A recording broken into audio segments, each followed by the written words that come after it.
जी उम्मीद करता सारे तुम खैर नाल होवोगे। गुज़श्ता चंद रोज पहला एक पंजाब हुकूमत की जानब तो एक ऐलान किया गया है कि वो किसानों को नुकसान नहीं होने देंगे। उन्होंने ऐलान किया है पंजाब हुकूमत ने कि वो जिदे कोल 12 एकड़ जमीन या उस तो घट जमीन है उन्होंने 5000 रुपया फी एकड़ दिता जाएगा। ते ਇਹਦੇ ਤੇ ਜਿਹੜੇ सोशल मीडिया ਤੇ ਜਿਹੜੇ ਨੇ कुछ लोग ਉਹ ਹੈ हुकूमत ਦੇ ਇਸ ਇਕਦਾਮਾਤ ਨੂੰ ਬੜਾ ਹੀ ਬਰਾ ਚੜਾ ਕੇ ਦੱਸ ਰਹੇ ਨੇ। ਤੇ ਜ਼ਰਾ ਰੁਕੋ ਇੱਥੇ ਸੋਚੋ, ਕਿਆ ਇਹਦੇ ਨਾਲ ਕਿਸਾਨ ਦਾ ਜਿਹੜਾ ਵੇ ਨੁਕਸਾਨ ਉਹ ਪੂਰਾ ਹੋਏਗਾ? ਮੇਰੇ ਖਿਆਲ ਨਾਲ ਉਹ ਪੂਰਾ ਨਹੀਂ ਹੋਏਗਾ।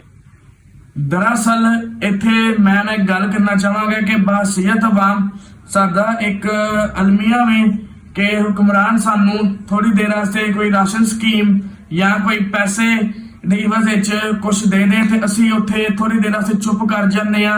जिहड़ा साडा एक शोर हुंदा वे वो भी असी उत्थे चुप रह जाने आ। लेकिन मेरा इत्थे एक सवाल है, क्या 5000 महीने दे नाल क्या अपना फ्री राशन ना पूरी जिंदगी असी कर लांगे? नहीं असी कर सकते। असी हर 5 साल बाद कहने हैं कि सानू लीडर सही नहीं मिलिया। मैं इत्थे गल कहना चाहांगा कि मसला लीडर है, क्योंकि मसला साडे अंदर दा खुद दा वे। क्योंकि लीडर ते आवाम दी साइकी जानदा वे, ओनू पता वे कि मैं इत्थे की करना वे।